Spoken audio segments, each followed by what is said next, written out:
والصلاة والسلام على أشرف الأنبياء والمرسلين سيدنا مولانا محمد وعلى آله وصحبه أجمعين. سبحانك لا علم لنا إلا ما علمتنا إنك أنت العليم الحكيم. رب اشرح لي صدري ويسر لي أمري واحلل عقدة من لساني يفقهوا قولي. رب يسر ولا تعسر يا كريم رب اكرمني بالخير. اللهم صل على سيدنا محمد النور المهيب الإسلام بالنور وعلى آله في كل لمحة ونفس على ما وسع ويم الله. ثم أما بعد. السلام عليكم ورحمة الله تعالى وبركاته. وعليكم السلام. Alhamdulillah, syukur kita kepada Allah Subhanahu wa taala atas nikmatnya, izin daripada Allah Subhanahu wa taala kita diberikan lagi kekuatan dan kesempatan bersama-sama kita hadir dalam rumah Allah Subhanahu wa taala, berhimpun di dalam rumah Allah taala yang tidak lain dan tidak bukan melainkan untuk mencari redha dan rahmat daripada Allah Subhanahu wa taala. Insyaallah berkat kita sambung perbincangan kita berkenaan dengan ilmu akidah.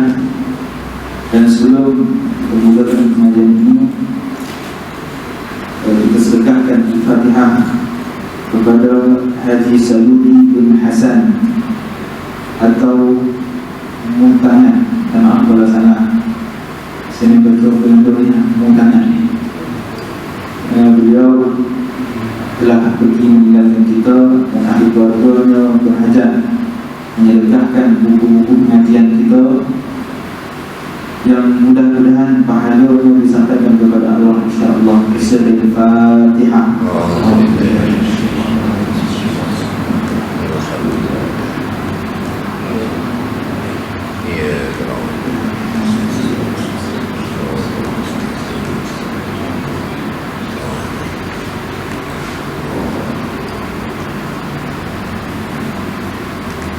Alhamdulillah tuan, keluarganya telah sudi untuk meledakkan buku pengajian kita. Saya pun tak ingat berapa 25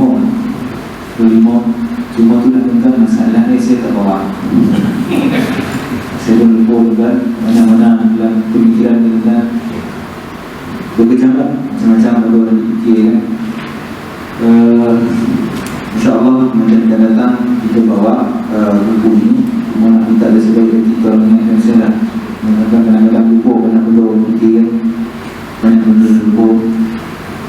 Dan semoga Allah Subhanahu wa taala memberi pahala yang banyak kepada keluarga dan Allah Subhanahu wa taala menyampaikan semua amalan-amalan kita kepada arwah kerana Nabi SAW sebut bila mata bin Adam qata'a amaluhu illa bi thalath sadaqatin jariyatin wa 'ilmin muntafa bihi wa waladin salihin yad'u lahu. Kata Nabi SAW, bila matinya anak Adam itu akan terputus segala amalan, kereta, rumahnya, lutnya, apa semua benda kan terputus, melainkan tiga perkara. Yang pertama kata Nabi SAW, sedekah jariah tidak akan terputus, pahala akan terus mengalir dengan kita walaupun kita telah meninggalkan dunia. Pahala orang yang membaca kitab tersebut, mengamalkan ilmu daripada kitab tersebut akan terus sampai kepada kita walaupun kita telah meninggal dunia. Yang kedua kata Nabi SAW, wa waladin salihin yad'u lahu, anak yang saleh yang mendoakan ibu bapa. Pahala ini juga tidak akan terputus. Sebab itu tuan-tuan, seringlah kita mendekatkan bacaan Yasin, amalan-amalan kebaikan kita kepada ahli keluarga kita. Mudah-mudahan Allah Subhanahu wa taala menyampaikan kepada seperti mana diberitahu Nabi sallallahu alaihi wasallam. Yang ketiga kata Nabi sallallahu alaihi wasallam, wa ilmun muntafa bihi. Dan yang ketiga perkara yang tidak akan terputus daripada anak Adam walaupun dia telah meninggal dunia ialah ilmu yang dimanfaatkan. Mudah-mudahan kitab yang kita belajar ini, ilmu yang kita peroleh, kita amalkan dalam kehidupan, pahala yang diberikan kepada penyimpan dan ahli keluarga insya-Allah. Kita mulakan pengajian kita rentetan daripada pengajian yang lalu. Kita sebenarnya dah dengar, saya pun ada post kan. Yang ketiga dengar pun keputusan pun dah ingat Kita recap tuan-tuan tentang pengenalan ilmu akidah. Kita ulang sikit, orang sini faham recap kan? Recap pun ada mau recap tu kan. Saya kata tuan-tuan semua lagi ada bahasa Inggeris kan. Cakap berlagu, sekarang sudah berarti ke? Oke tuan-tuan, pengajian yang lalu kita dah bincang tentang pengenalan ilmu akidah. Kita mengenali ilmu akidah kerana untuk kita mempelajari sesuatu bidang ilmu, kita kena faham tentang ilmu itu apa. Kaedah mengatakan al-hukmu ala syai'in far'un an tasawwur. Kita nak menghukum suatu perkara, maka kita kena faham tentang konsep keseluruhan tentang perkara ini, baru kita boleh tentukan hukum, baru kita boleh dapat kefahaman yang jelas. Kita nak menghukum seseorang sebagai pencuri misalnya, tak boleh hanya kita nampak dia keluar daripada rumah itu, wah pencuri kita apa. Tak, dia keluar terus tangkap pencuri yang ada sebenarnya dalam. Kita tak nampak tasawur, gambaran menyeluruh, kita terus menghukum, maka hukuman ini akhirnya akan menyebabkan kita menghukum sesuatu yang besar. Sebab itu kita perlu melihat kepada keseluruhan apa yang kita ingin faham, maka baru kita mendapat gambaran atau kefahaman yang sahih, kefahaman yang benar.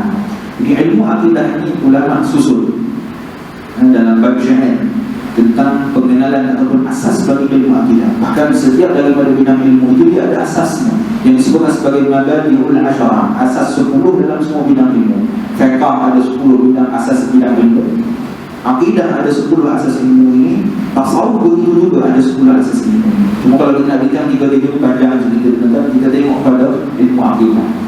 Kata ulama, inna mabadi' al-kulli fannin al-ashara al-hadd wal-mawdu' thumma thamara wal-isbatu wa-fadlu wal-waqi'u wal-ismu al-istibdad bi-hukm syari' masail wal-ba'd bil-ba'd taba wa man dara al-jami' hadha syarafa. Faham tak ya? Faham tak? Faham tak? 10 asas ilmu. Apa dia? Inna mabadi' al-kulli fannin ashara. Ada orang bila saya kuliah kita dia kata, ustaz cakap pemenang tak shopping nak menari, cakap pelan-pelan satu-satu ustaz kat sana rolling lah. Dia maka saya nak bagi mana orang kan, kadang-kadang memang sekarang ustaz tu kalau dengar cakap menari malu, tu nak murid dengan cakap ustaz hijab dan ustaz kalau dengar cakap menari. Kalau ustaz tak pandai, ustaz keluar ke surau, saya dengar mengajar lagi, saya ganti ustaz lagi dulu pula kita dengar anda itu kan. Begitulah ibarat kehidupan tentang, dan pepatah Arab mengatakan redha nas ghayatun la tudrak. Redha manusia adalah benda yang kita tak akan mampu capai. Tentang buat macam mana pun untuk puaskan hati manusia, kita tak akan mampu untuk puaskan hati manusia. Mesti ada benda yang tak ada, mesti ada benda yang salah. Kita dilantik menjadi surau, menjadi masjid. Buatlah program macam mana pun, buatlah kebajikan macam mana pun, mesti ada komen itu lah. Kita dilantik jadi ahli jabatan kuasa JKK kampung, tak tahu kan. Kita buatlah kebajikan, potong royong, kita bantu orang susah, kita buat amal-amal, tapi masih ada orang tak komen ke sini tu. Masih ada tak mana? Itu tak mana, itu tak mana. Sebab apa kan? Kerana redha manusia itu betul-betul tak mampu kita dapat. Sama lah macam ustaz berkata, bila kita mengajar terlalu tinggi suara, dia kata saya tak suka lah ustaz ni, suka tinggi-tinggi ceramah, dia tak suka lah. Bila ceramah pelan-pelan, dia tengah kalau ustaz ni, tak apa nama kita pun kan perlahan ya. Bismillahirrahmanirrahim, Alhamdulillah. Orang untuk pun nak alasan. Nak macam mana? Dia sebenarnya ada balik nak masuk pengajian, dia sebenarnya tapi macam-macam lah diberi alasannya. Sebab tu tekan ada satu kisah yang tuan-tuan semua pernah dengar tentang seorang anak dan seorang ayah yang menaiki kedai, naik kedai lalu berhenti kampung. Mula-mula anak yang naik, bila anak yang naik orang kampung kata bawa, dia kata Allah, tengok abang anak. Dia dah duduk. Anak yang duduk ni ada tak kesian dengan abang dia lagi, patut dia lah dua-dua, dia duduk lagi. Dia abang anak dia kedai tu. Aku bila orang dengar tentang anak dan ayah, anak-anak yang dengar itu betul-betul orang tak boleh hati macam mana betul. Engkau dulu biasa naik, abang akan naik. Lalu satu kampung yang lain, oh sama tak jadi. Tengoklah, dah lah, usian naik, betul-betul apa yang naik tu dah. Anak tu dia jalan, udah marah juga tak jadi. Kata macam ni, kita naik dulu. Itu naik dulu, anak dengan abang yang naik satu jalan, itu jalan. Lalu satu kampung yang lain, agak-agak berhenti dan tak berhenti. Dia kata apa? Kata tengok lah, tak kesian dekat kedai yang gelap kesian. Tak kesian dekat kedai juga, dia naik dulu. Jadi akhirnya dia kata macam ni, kita tak payah naik lah. Biar nak kuih dengan orang ni. Itu tak mana-mana, itu tidak, tak payah naik, kita jalan kaki dua-dua. Dia pun jalan kaki dua, agak-agak kuih dengan orang kan. Tak berhenti. Kita tengok orang mula dengan manusia kedai ada tak naik dia juga ada kata macam tu dah tendang di ustaz mengajar kan, macam mana cara pun mesti ada yang dia beri komentar macam mana yang bola lah kan, main bola siapa yang bernada dengan bola kan, pemain bola tu orang yang menonton bola ni kan, pemain ni tak tahu yang anda mati tau Oh lah itu pun tak boleh sepak lah. Kalau dia lah berjauh, kalau dia pada padu lah tentu dia boleh sepak. Tapi cara bercakap tu, cara dia komen lah macam dia pemain dunia. Kalah Messi, kalah segala-gala pemain yang ada. Dia lah yang paling rendah. Sebab apa? Sebab dia tak cuba suruh buat, tak boleh kan. Pula pergi ke situ kan. Sekali kau malah mengayau bukan. Itu bukan di mana pengenalan tentang sebagian kita kan. Balik dari cerita kita, asas hukum ilmu. Yang pertama, asas bagi ilmu akidah itu apa? Al-haddu, ta'rif bagi ilmu akidah. Apa dia ta'rif bagi ilmu akidah? Kita dah bincang sebelum ini. Pengenalan dalam ilmu akidah, iaitu ta'rif bagi ilmu akidah itu al-ilmu bil maqasid ad-diniyah an-nashi'ah an adillati yaqiniyah. Ta'rif bagi ilmu akidah itu dia ilmu tentang simpulan agama yang berdasarkan kepada dalil yang pasti, dalil yang diyakini. Maka ini namanya ilmu akidah. Ilmu akidah dibincang tentang apa? Maka kau mengenai ilmu akidah, kita tahu betul-betul itu bercerita. Akidah ini adalah simpulan pegangan. Sebab dinamakan pegangan simpulan kerana akidah ini dia bukan boleh kita agak-agak, bukan boleh kita syak-syak, bukan boleh kita rasa sanksi. Dia mesti simpulan mati yang terikat, yang tidak boleh dilungkaikan. Kita sebut sebelum ini tentang peringkat bagi keyakinan. Yang paling tinggi apa dia bukan? Yakin. Yakin ini apa? 100%. Dia tak akan kurang daripada 100%. Awak yakin tak Allah itu ada? Ya. Berapa peratus? 100%. Ini orang beriman. Tapi kalau dia tanya, awak yakin tak Allah itu ada? Yakin. Tapi ialah saya susah, tak ada siapa nak tolong saya doa, tak pernah diperkenankan doa saya. Seolah-olah ada hasil sanksi dia ke Allah ada. Apa orang yang belum benar-benar beriman. Kerana iman dia mesti simpulan mati, simpulan yang tidak boleh dirungkaikan, keyakinan yang 100%. Ini namanya iman. Kalau bawah daripada iman, bawah daripada 100%, disebutkan apa itu kan? Namanya syak, namanya zan. Namanya zan. Zan yang apa?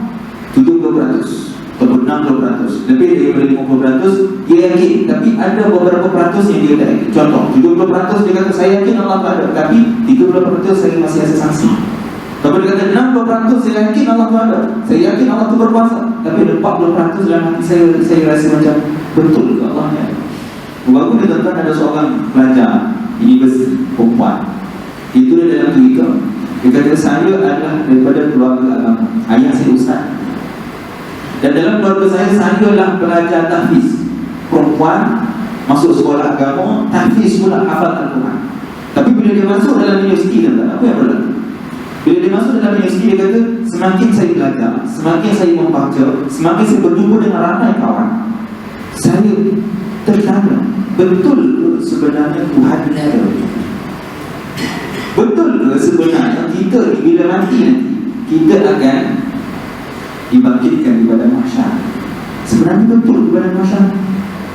Ke sebenarnya kita nanti bila dah mati nanti kita akan dihidupkan kembali jadi rama-rama, jadi manusia, jadi apa nama, jadi pokok apa. Jadi dia jadi saksi. Betul ke Allah sebenarnya ada? Betul ke kiamat itu ada, syurga itu ada? Macam mana kalau tak betul? Itu soalan yang timbul. Soalan yang boleh sebenarnya merosakkan iman. Bila mana dia tanya, betul ke sebenarnya Allah itu ada? Ini namanya zan yang tidak boleh dianggap sebagai seseorang itu beriman dari sudut hakikat. Cuma kita sebagai orang awam tak bolehlah kita nak mengukur dia, ini kafir, ini kafir, ini kafir, ini musibah ini. Bila dia mengaji ilmu akidah, sepatutnya kita mengaji ilmu akidah kita semakin kenal Allah. Tapi hari ini orang yang mengaji akidah duk sibuk mengkafirkan orang. Oh ini kafir, ini kafir, ini musyrik, ini murtad. Habis semua kafir dia seorang dia yang Islam, semua orang kafir. Ini musibah. Sebab apa? Kerana dia menganggap bahawa dirinya sahaja yang benar, orang lain semua sesat. Sedangkan dalam pengajian akidah kita, asas yang kita pegang dibawa oleh para ulama, la nukaffiru ahadan min ahli jillah. Disebutkan oleh Abi Zaid al-Qayrawani dalam matan risalah beliau. Kata beliau, kita tidak mengkafirkan seorang pun daripada ahli jillah. Ini pegangan kita.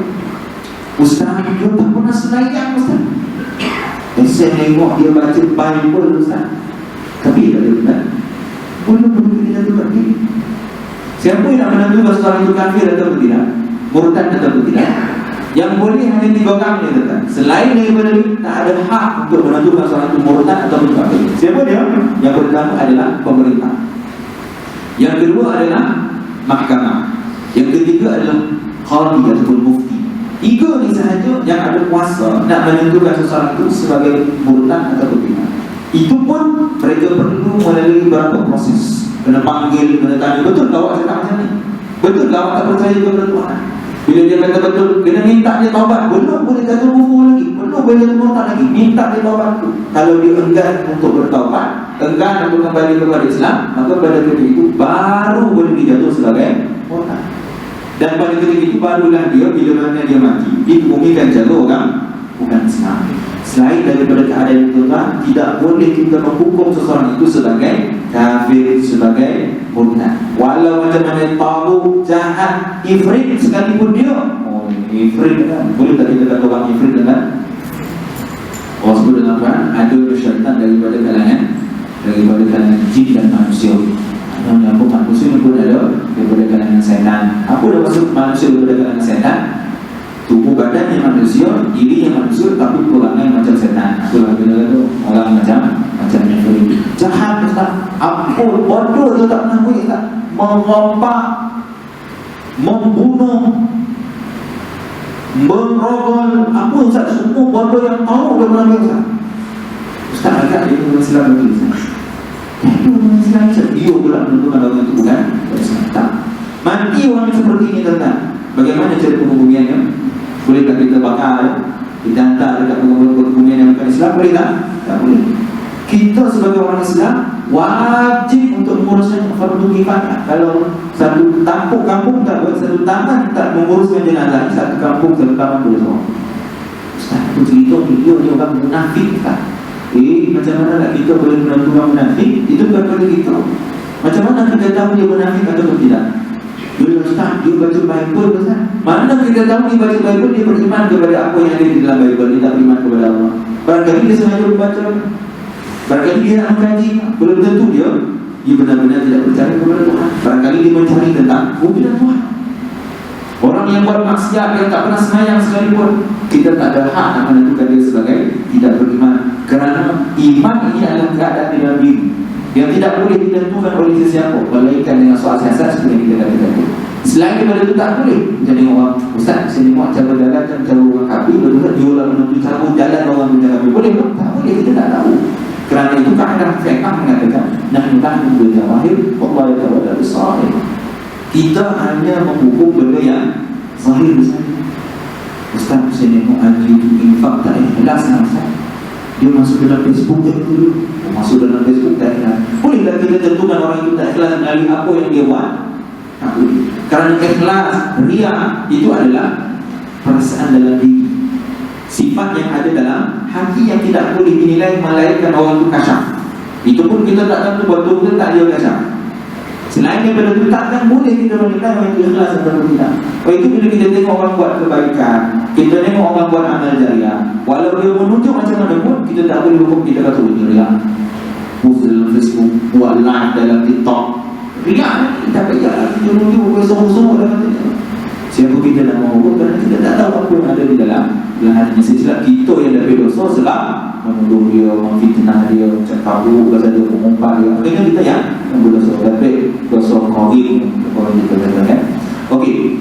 Jadi akidah itu adalah simpulan yang pasti. Dia tak boleh bawah daripada 100%. Bawah daripada 100%, atas daripada 50% namanya zan. Tak ada wajib, tak ada wajib. Tak ada.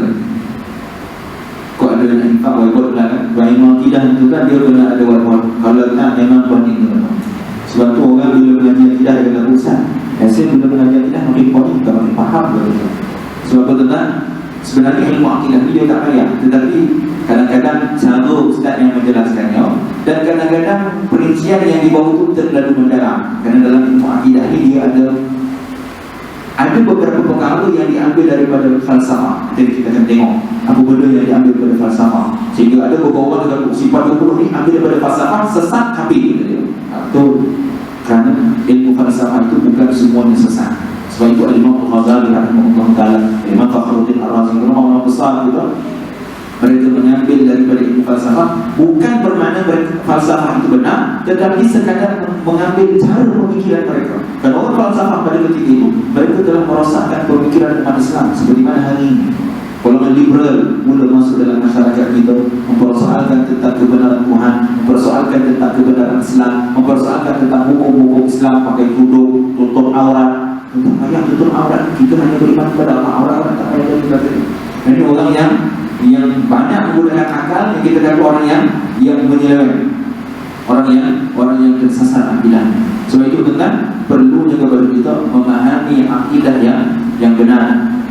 Sebab itu juga kita perlu mengambil daripada falsafah, daripada sudut pemikiran mereka untuk kita mengkritik pemikiran-pemikiran yang dibawa oleh falsafah. Sebab itu ulama akidah masukkan pemikiran ilmu falsafah bukan nak menunjukkan benar, tetapi ilmu falsafah itu telah dimurnikan daripada sesuatu yang menyebabkan kita berhubungan, sesuatu yang menyebabkan kita terkeluar daripada Islam. Jadi ilmu falsafah yang ada dalam sifat hukum ini bukanlah ilmu yang diambil daripada falsafah yang sesat, tetapi diambil daripada ilmu falsafah yang telah dimurnikan, yang telah dibersihkan daripada perkara-perkara yang boleh membawa kepada kesesatan, sebaliknya boleh menjawab kepada apa yang dibawa oleh golongan ahli falsafah. Jadi sebab itu pentingnya kita melihat dengan lebih mendalam. Dan kadang-kadang ia yang menyebabkan ilmu akidah nampak rumit. Sebab apa? Dia berkaitan dengan falsafah, ilmu tentang logik akal, ilmu tentang memahami dalil, ilmu tentang membuktikan kewujudan Tuhan. Dia agak rumit, dan kadang-kadang bila cara penyampaian yang agak sukar ataupun terlalu mendalam, menyebabkan kadang-kadang awak Malay yang belajar atau tak menang, meskipun tak faham atau dia tak payah dalam betul-betul. Ini balas juga tentang di satu tentang kalau tak faham tentang nanya, jangan tentang soalnya. Sebab bila tentang soalnya saya nak tentang syok mendengar, rupanya tentang berdekat mendengar cerita tidur dan habis kat semaikan. Nak tengok ada yang takdir apa cerita yang drama begitu soalnya semua. Tengok saya Ustaz Lahore, okey lah. Okey tuan-tuan, balik lagi cerita kita. Banyak mana mengayau dalam Ustaz ni kan. Bila dah habis cerita Inna mabadi'ah kulli fannin asyar. Asas bagi ilmu itu ada 10. Yang pertama kita kata mengenai pengertian bagi ilmu akidah. Ilmu akidah ni dia bersih 100%, dia tak boleh kurang daripada 100%, dia tak boleh jadi zon. Zon ni apa? Di antara 100% dengan 50%. Maknanya 60 ke 70 ke 80 ke ada keyakinan di belakang, tapi masih ada beberapa persen yang sangat sedikit dia tak percaya kepada Tuhan, dia belum beriman. Bawah daripada zon namanya syak. Syak ni apa? 50-50. Awak yakin tak Allah ada? Boleh jadi ada, boleh jadi tak ada. Ini orangnya yang syak, yang 50-50. Nak kata dia beriman, nak kata dia tidak beriman pun memang tidak beriman lah, kerana dia tidak percaya tentang kewujudan Tuhan. Bawah daripada syak namanya wahab. Wahab ni apa? Bawah daripada 50%. Awak percaya tak Allah ada? Percaya, tapi 20% dia percaya, yang lain tak percaya. Awak percaya tak Allah ada? Percaya 30%, 40% dia percaya, yang lain tak percaya kepada dia. Maka orang ini juga mengikut daripada zan, daripada syak. Bawah daripada wahab nama dia betulan, nama dia jahil. Kita dah sebut sebelum ini. Bawah daripada jahil namanya jahilun murakkab. Orang yang bahasa kasar kata, orang yang jahil tak sadari. Inilah makna jahil murakkab. Dia dah nak jahil, tak tahu ilmu, tak nak pula datang pengajian ini. Duk berlagak pula macam dia kata yang sebenarnya. Cerita kat kedai kopi, dia lah yang paling hendak. Saya tak cakap pasal sebenarnya, pun tukar dolar pasal Ustaz cakap pasal aku ke. Saya tak tahu pasal sebenarnya, tapi itulah realiti yang berlaku dalam masyarakat kita. Bila bercerita, bila berbuka, dia lah yang tahu sebenarnya. Tapi sebenarnya seperti tim yang kosong. Sebab itu tuan-tuan, orang Melayu kita ada satu pepatah ni, tapi pepatah modern ada tak? Dia kata apa tuan? Dia kata kalau tak semedi jangan ditunjuk. Dia ada bahasa kasar, tapi ni kira elok lah sebenarnya. Kalau tak semedi jangan ditunjuk. Kadang-kadang tuan, bila kita solat kita nampak pandai. Soalnya orang cerita kita sedang berdengar. Betul tu. Kita cakap sikit tu, itu lagi nampak pandai daripada kita cakap banyak tapi banyak yang salah. Orang pun tahu kita tak apa-apa, cakap tak apa-apa, tak ada ilmu, macam tip kosong.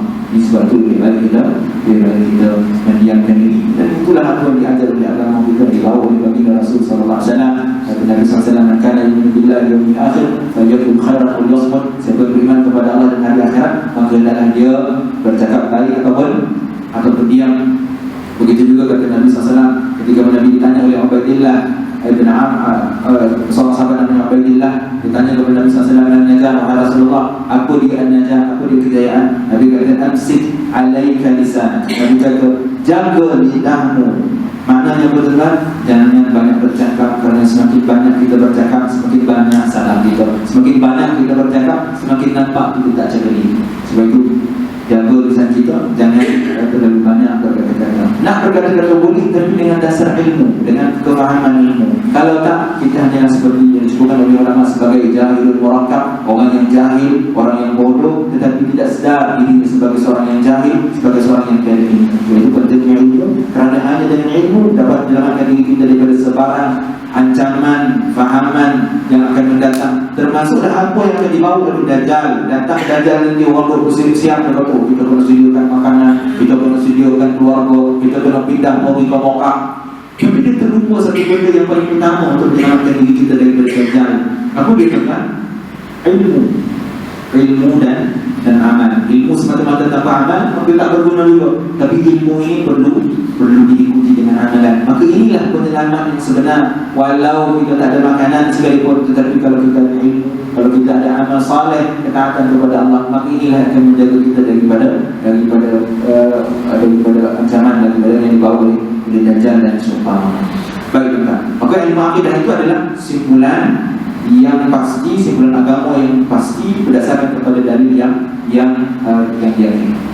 Kemudian kita dah tahu tentang pengertian ilmu akidah. Sesuai kata ulama, al-mawdu', topik perbincangan ilmu akidah itu tentang apa? Kita nak tahu ilmu akidah sebenarnya bicara tentang apa secara keseluruhan. Seperti mana kalau kita buka buku teks, kita belajar tentang, kita akan tengok dia punya muka depan. Kita nak tahu apa topik yang akan kita belajar, menarik tak menarik tajuk itu contohnya.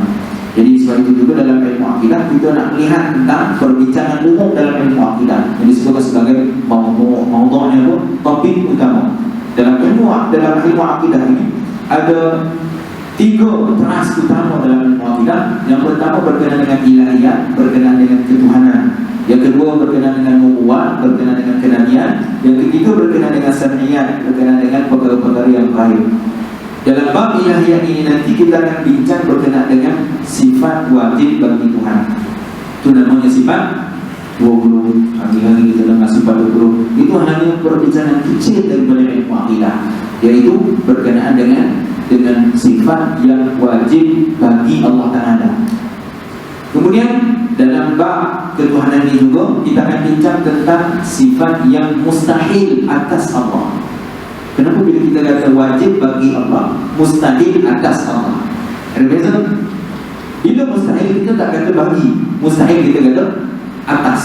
Dalam bahasa Melayu, dalam bahasa Arab begitu juga. Nanti kita akan lihat perincian kenapa disebutkan sebagai mustahil atas Allah. Dan dalam bab ilahiyat ini juga dibincangkan tentang sifat yang harus bagi Allah Subhanahu wa Ta'ala. Apa dia sifat yang harus bagi Allah Ta'ala? Hanya satu sahaja. Jadi sifat yang wajib bagi Allah ada 20, sifat yang mustahil atas Allah ada 20, sifat yang harus bagi Allah ada 1. Berapa jumlahnya tentang? Hampir 21 tentang bab ketuhanan sahaja. Kemudian masuk pula pada bab nubuwah, bab kenabian. Dalam bab kenabian ini juga kita akan belajar tentang sifat wajib bagi Nabi dan Rasul. Kemudian kita juga akan bincang tentang sifat mustahil bagi Nabi dan Rasul. Setiap daripada sifat itu ada 4 sifat wajib, 4 sifat mustahil. Kemudian dalam bab kenabian ini juga kita akan bincang tentang sifat harus bagi para Nabi. Boleh tak Nabi itu berkahwin? Boleh tak Nabi itu masuk pasar? Dia dan Nabi kenapa dia sama macam manusia biasa? Maka ini dibincang dalam bab kenabian. Kemudian yang terakhir adalah dalam bab syar'iyat. Dalam bab yang kenapa dinamakan syar'iyat ini kan? Syar'iyat ini berasal daripada perkataan sam'un. Sam'un di bahasa Arab maknanya pendengaran. Apa kena pendengaran dengan alam gaib?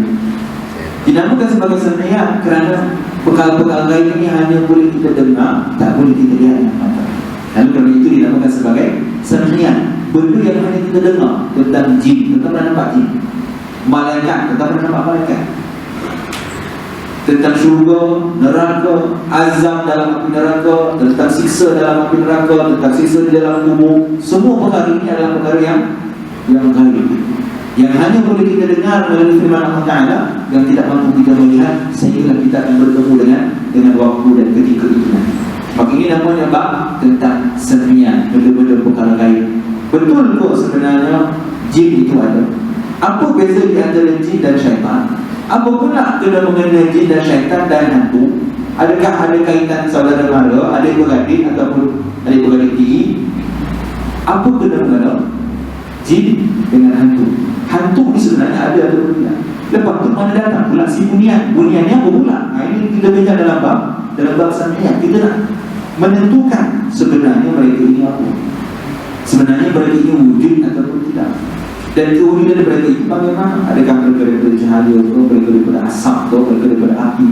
Sifat mereka ini bagaimana?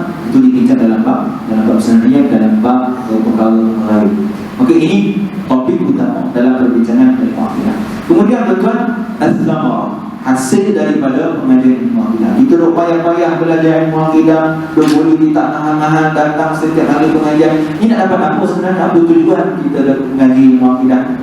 Kalau tak mengaji ilmu akidah tak boleh tu. Maka sebutkan di sana, tujuan bagi pengajian ilmu akidah itu adalah untuk yang pertama mengenal Allah Subhanahu wa Ta'ala. Jadi disebutkan sebagai ma'rifatullah. Kita mengenal Allah Ta'ala. Hari ini ada ilmu ma'rifat, tetapi ilmu ma'rifat yang sesat. Kan hari ini ada orang dia kata saya mengajar ilmu ma'rifat untuk kenali ke? Orang kita bila dengar ilmu macam ni kata, oh iya kok. Dan macam ilmu ni kata, ilmu ni kalau nak dibelajar kena lupa tanpa dulu 4 hari katanya, baru boleh lupa belajar dengan saya. Dasarnya ada, tetapi apa yang dibawa sebenarnya kepada kesesatan. Ada tak namanya khalwah, uzlah, duduk? Istilahnya orang kita berlapor lah. Tetapi istilah tasawufnya uzlah, suluh, khalwah. Ini istilah bagi ulama tasawuf. Mana yang duduk 40 hari, dia tak pergi mana-mana, beribadah kepada Allah. Keluar dia dapat hikmah daripada Allah SWT. Tiba-tiba dia boleh berjalan di air, boleh terkabak, boleh pergi ke Mekah satu malam. Ada orang tak kaya benda ni, dia kata, oh mengaku Ustaz ni cerita. Ingat ini cerita Adventist sebenarnya. Dia tak percaya kepada karamah, perkara-perkara yang mencari adat. Boleh tak tuan manusia berjalan di air? Ada orang berkata, tak boleh lah, tak boleh manusia berjalan di air lah. Ada pula seorang Ustaz tentang, dia buat kelakang lah, dia nak mempermainkan tentang karamah. Dia kata, saya dah try berjalan di air 10 kali, terkalam. Iya orang kau berjalan di air, mana tak boleh? Kau bukan wali, kau bukan orang yang dia boleh. Allah karamah. Karamah yang tuan adalah kemuliaan yang Allah berikan kepada hamba-Nya. Dan kemuliaan ini adalah perkara-perkara yang khawarikul adah, perkara yang mencari adat. Apa makna perkara yang mencari adat? Adatnya, biasanya boleh tak manusia berjalan di air? Tak boleh. Adatnya. Tetapi adakah mustahil perkara itu untuk berlaku? Akal kata tak mustahil. Sebab itu nanti kita akan lihat perbahasan berkenaan dengan hukum akal dan hukum adat. Apa makna hukum akal dan hukum adat? Al-Imam Al-Haraman Al-Juwaini kata betul, orang yang tak faham tentang hukum akal dan hukum adat sebenarnya dia tak berakal. Sebab apa? Dalam hukum akal, betul. Dalam hukum akal,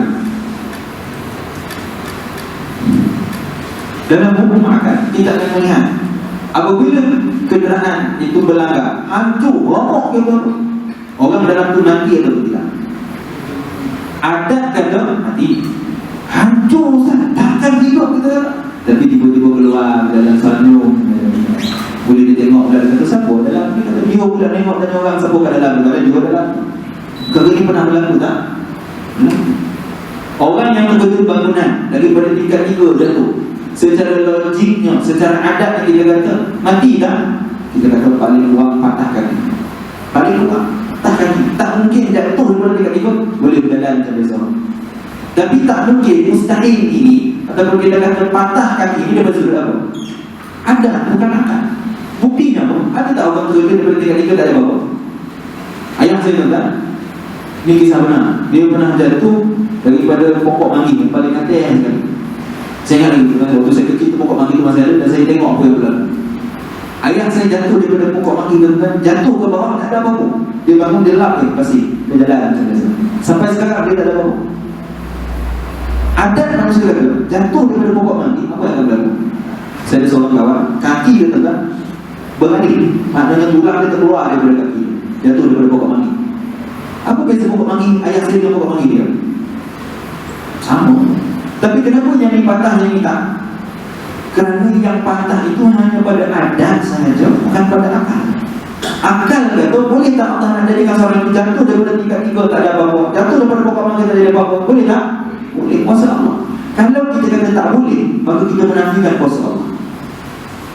Dan akhirnya tuan orang yang menafikan karamah, dia akan membawa kepada menafikan mukjizat yang diceritakan di dalam hadis-hadis Nabi tentang bola bulan, tentang Nabi bercakap dengan binatang, tentang Nabi SAW pergi naik Isra Mi'raj. Akhirnya dia akan mula mempersoalkan. Sebab dia kata, logik ke manusia boleh naik untuk Isra Mi'raj? Logik ke manusia boleh bola bulan? Tak logik. Tak logik ini bersama mana? Ada, bukan pada akal. Ini nampak perbezaan di antara adat dan akal. Dia akan perincikan lagi tentang perbahasan adat dan akal. Lalu pentingnya untuk kita memahami tentang hukum akal dan hukum adat.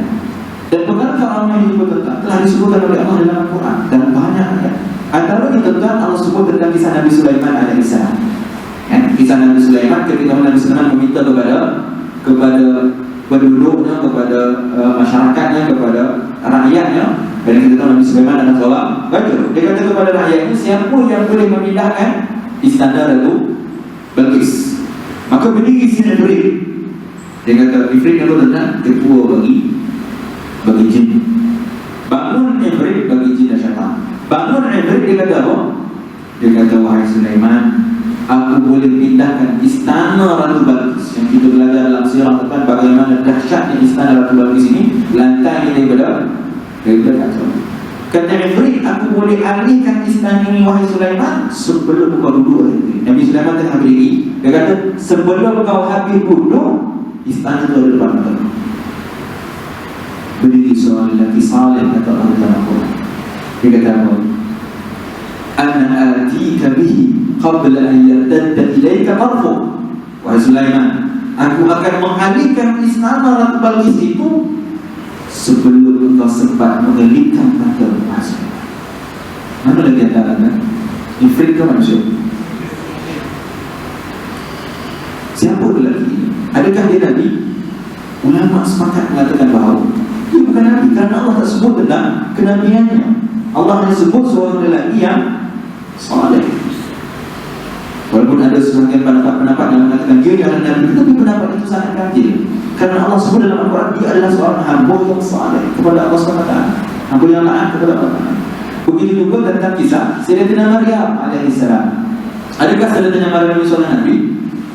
Sepakat ulama mengatakan Maryam bukan Nabi. Maryam itu adalah satu-satu nama perempuan yang disebutkan di dalam Al-Quran. Dia bukan Nabi, walaupun dia adalah satu-satunya nama yang disebutkan dalam Al-Quran. Asia ada tak dalam Al-Quran? Tak ada. Sayyidatina Khadijah, isteri Nabi, ada tak dalam Al-Quran? Tak ada. Isteri Nabi yang lain tak disebut dalam Al-Quran, tapi Maryam Allah sebut dalam Al-Quran. Adakah Maryam ini Nabi dan Rasul? Sepakat ulama mengatakan bahawa dia bukan Nabi dan Rasul. Walaupun tak nafikan ada sebahagian pendapat yang juga ganjil mengatakan bahawa ada Nabi dan Rasul daripada kalangan wanita. Tapi pendapat yang paling kuat jumhur ulama mengatakan Nabi dan Rasul mesti lelaki. Dia tak boleh daripada orang. Jadi Maryam bukan Nabi dan bukan Rasul. Tapi apa yang berlaku kepada Maryam? Kata Allah SWT dalam Al-Quran, kullama dakhala 'alaiha Zakaria al-mihrab wajada 'indaha rizqa. Kata Allah SWT, setiap kali Nabi Zakaria masuk ke dalam tempat ibadah Sayyidatina Maryam, maka Nabi Zakaria akan mendapati padanya buah-buahan makanan. Yang riwayat tafsir mengatakan bahawa buah-buahan itu bukan pada musimnya dan buah-buahan itu tidak ada pada tempat itu. Bukan buah-buahan tempatan, buah-buahan luar yang tak tahu daripada mana datang, ada dalam tempat ibadah Sayyidatina Maryam. Bila kita melihat kepada tafsir tentang bilik Sayyidatina Maryam ini, dalam tafsir meriakan bahawa bilik itu dikunci, dihalang dengan beberapa halangan pintu. Yang pintu itu mustahil boleh dimasuki oleh manusia biasa. Sebab itu Nabi Zakaria bila dia masuk mihrab tempat ibadah Sayyidatina Maryam, bila nampak kawannya dia akan kata apa? Anna laki hadha. Dia kata, wahai Maryam, mana kau dapat buah-buahan? Mana kau dapat makanan? Kenapa Nabi Zakaria tanya? Kalau benda itu boleh berlaku, maknanya mungkin ada orang hantar ke segala ke sekolah hantar. Nabi Zakaria kita tahu orang sedekah. Tapi Nabi Zakaria tanya sebab apa? Karena tak mungkin ada manusia yang boleh melepasi pintu halangan untuk pergi ke tempat ibadah Sayyidatina Maryam dengan orang yang berkunci. Tiba-tiba masuk dalam tempat ibadah Sayyidatina Maryam itu ada buah-buahan yang bukan pada musimnya, yang tidak ada pada tempat itu. Jadi Nabi Zakaria tanya, "Anna laki hadha?" Apa kata Sayyidatina Maryam? Qalat huwa min 'indillah. Sayyidatina Maryam, Zakaria, ini daripada Allah. Inna Allah yarzuqu man yasha'u bighairi hisab. Sesungguhnya Allah akan memberikan rezeki kepada sesiapa yang dia kehendaki tanpa terhitung, tanpa ada halangan. Inilah kuasa Allah Subhanahu wa Ta'ala. Jadi kita dalil tentang adanya karamah perkara yang mencari adat. Apa makna mencari adat? Adat tidak mungkin berlaku, tetapi perkara itu boleh dicari dengan kuasa dan takdir daripada Allah Ta'ala. Yaf'alullahu ma yasha'. Semuanya Allah Ta'ala buat apa yang dia kehendaki. Baik. Kemudian tentang itu yang kita kata samarah, hasil daripada pengajian. Hasil daripada pengajian apa dia? Kita mengenal Allah Subhanahu wa Ta'ala. Memang ada cerita tentang suluk. Suluk ni tentang apa dia? Orang yang mengikut tarekat tasawuf mungkin dia akan faham tentang suluk, tentang khalwah, tentang uzlah. Secara ringkasnya, uzlah, khuluk dan suluk ini adalah duduk bersendirian. Istilah kita kata bertapa. Tapi duduk bersendirian ini dalam istilah tasawufnya berzikir kepada Allah Ta'ala, tidak diganggu oleh sesiapa pun. Dasarnya apa? Dalam Al-Quran Allah cerita tentang kisah Ashabul Kahfi, yang mana Ashabul Kahfi ini mereka menjauhkan diri, mengasingkan diri mereka daripada seorang raja yang zalim, daripada masyarakat yang rosak. Akhirnya mereka pergi ke mana? Mereka duduk di dalam gua. Mereka buat apa dalam gua? Mereka mengasingkan diri. Ini makna uzlah, mengasingkan diri mereka, tak bercampur dengan orang. Apa yang berlaku kepada mereka? Allah berikan kepada mereka karamah. Apa dia karamah? Berkeduduk dalam gua selama 309 hari tanpa makan dan minum, tetapi boleh hidup, boleh sihat seperti orang yang makan. Dan Allah sebut dalam Al-Quran bagaimana Allah Ta'ala mengalihkan matahari daripada pintu gua. Pintu gua itu ditutup, mereka duduk dalam pintu gua, dalam gua itu. Apabila matahari nak lalu di hadapan pintu gua, matahari akan mengalir sikit, keluar daripada paksinya. Supaya apa? Supaya tak mengganggu Ashabul Kahfi yang sedang tidur di dalam gua itu. Bukankah ini karamah? Bukankah ini pengaruh yang mencari adat? Tak mungkin pengaruh yang berlaku. Kajian sains membuktikan bahawa matahari pernah keluar daripada paksinya. Sains membuktikan bahawa Al-Quran adalah benar. Jadi ini adalah karamah yang Allah beri, dan ini dasar yang diambil oleh ulama tasawuf tentang khalwah, mengasingkan diri, beribadah kepada Allah Ta'ala, menjauhkan diri daripada kekufuran, kesyirikan. Begitu apa yang dilakukan oleh Nabi SAW, Nabi Ibrahim, Nabi Zakaria, Sayyidatina Maryam. Mereka duduk mengasingkan diri mereka, tak bercampur dengan orang. Apa yang mereka buat adalah beribadah kepada Allah Subhanahu Wa Ta'ala. Nabi SAW sebelum mendapat wahyu Nabi duduk di Jabal Nur di Gua Hira. Buat apa? Nabi beribadah kepada Allah Subhanahu wa Ta'ala. Al-layali dawati adad, kata Nabi SAW dalam riwayat Aisyah. Nabi kata Sayyidatina Aisyah dalam Sahih Bukhari, Nabi duduk dalam Gua Hira beberapa malam. Buat apa? Beribadah, tak diganggu oleh sesiapa. Jadi ini dasar yang diambil oleh ulama tasawuf, dan berdasarkan kepada hadis Nabi SAW, yang mana kata Nabi SAW, walaupun hadis ini dhaif, boleh disandarkan kepada Nabi kerana banyaknya syawahid hadis-hadis yang menyokong. Kata Nabi SAW, man akhlasa lillahi 40 laylatan kharajat al-hikmatu min qalbihi 'ala lisani. Atau maqal sabda Rasulullah SAW. Kata Nabi SAW, siapa yang ikhlas kepada Allah selama 40 hari, maka akan keluar hikmah daripada hatinya melalui lisan. Apa makna hikmah melalui hati berlisan? Orang yang diberikan hikmah oleh Allah Ta'ala, bila dia bercakap tentang orang yang mendengar itu akan tersentuh hati. Sebab itu kita melihat para ulama kita kadang-kadang dia cakap bahasa Arab, tapi kita tersentuh hati. Sebab apa? Kerana mereka berkata-kata melalui hati mereka, bukan pada lisan mereka. Sayyidina Ali radhiyallahu ta'ala anhu wa alaihi salam beliau mengatakan apa? Idza kharajat al-kalam min al-qalb waqa'at al-qalb. Kalau perkataan itu keluar dari hati, dia akan masuk ke dalam hati. Wa idza kharajat min al-lisan lam yujamil al-kalam. Tapi kalau yang keluar itu hanya pada lisan, hanya bercakap sahaja, Mana bagi perkataan itu? Dia akan hanya pada telinga. Dia tak akan lebih daripada telinga. Dia akan masuk telinga kanan, keluar telinga kiri. Ini pepatah kita ambil daripada dalam Sayyidina Ali radhiyallahu taala.